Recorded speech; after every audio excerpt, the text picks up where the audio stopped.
Hi everyone, Kimberly Mackey here with New Home Solutions. I'm so excited to welcome back to the program today Spencer Powell with Builder Funnel and Builder Funnel Radio. Spencer definitely knows his way around a lead, and I know you're going to enjoy today's guest blog.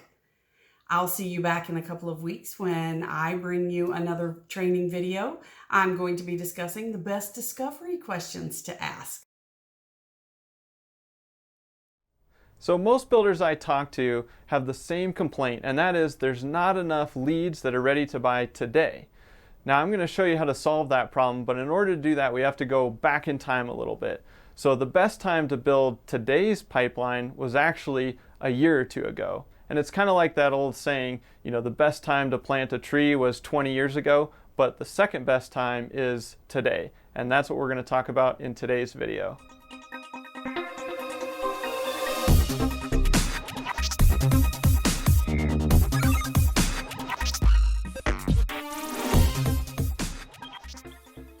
All right, let's dive in and talk about how to build a robust marketing funnel.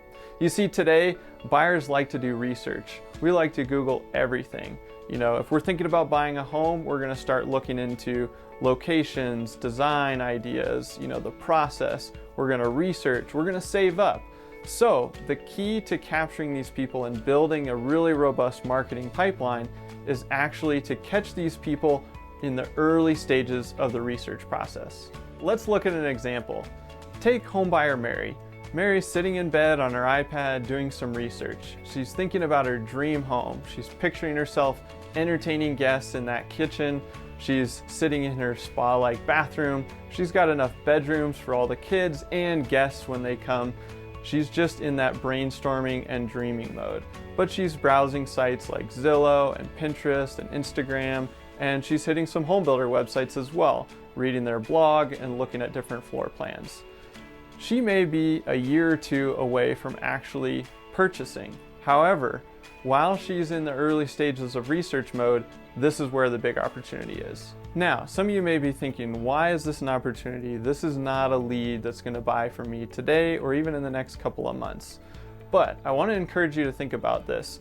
This is the process that everybody goes through. So while we do want to build today's pipeline, we also want to build tomorrow's pipeline. And by tomorrow, I mean 6 months, 12 months from now, because before you know it, we're going to blink and it's going to be a year from now. And so if you've done the prep work, you're going to fast forward to this time next year, and you're going to have all these opportunities that you've been cultivating for a year, plus the people that are just ready to buy at that time. So it can really impact that sales pipeline in a positive way.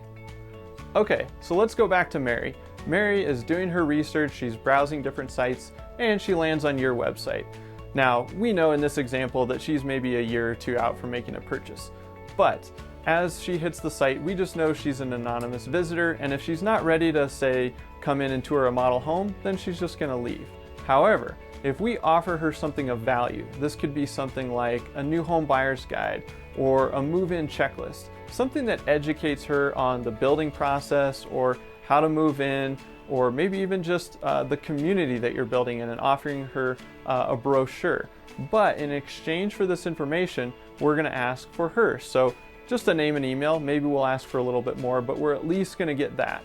And now that we've got her name and her email address, we can use this to stay in touch with her. And this is the nurturing process. So now we can continue to stay in front of her as she's researching, and we can provide her with lots of helpful information.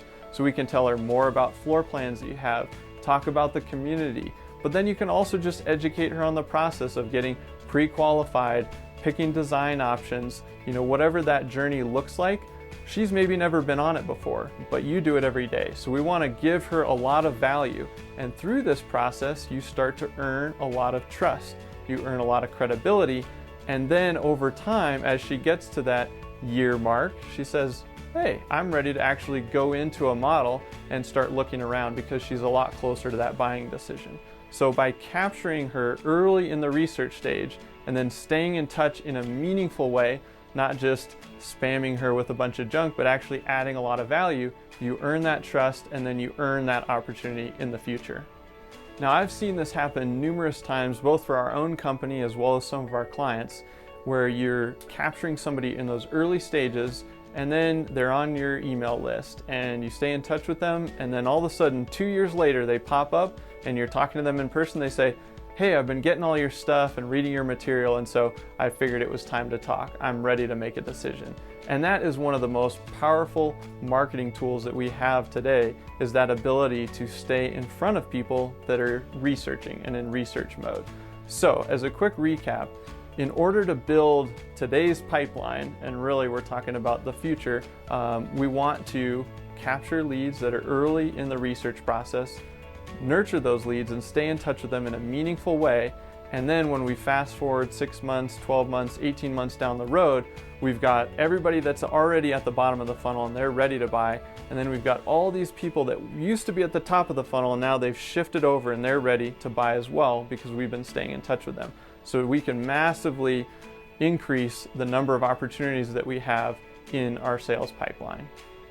All right, so as we wrap, let's talk action items. So item number 1 is go ahead and create some type of premium content. So that could be like a custom home guide or a new home guide or a buyer's checklist, something of value that you can deliver to people visiting your website, but you're going to require them to fill out a form to get access to it. So at least name an email, and then they fill out the form, and then you give them the guide. So now you've captured a lead in research mode. So that's item number 1. Item number 2 is to build a regular email program. So I would recommend at least 2 emails a month. So that might be a newsletter and then another type of email.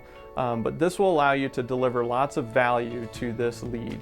Somebody that's in research mode, you want to earn their trust, and so we need to stay in front of them. You can still offer them promos or discounts or an opportunity to tour the community or tour a model, but make sure a lot of the content is value driven and it's helping them research. So those are the 2 things, and if you execute on those 2 things, you're going to start to see your future pipeline fill up with opportunities. Hope this was helpful, and thanks for watching.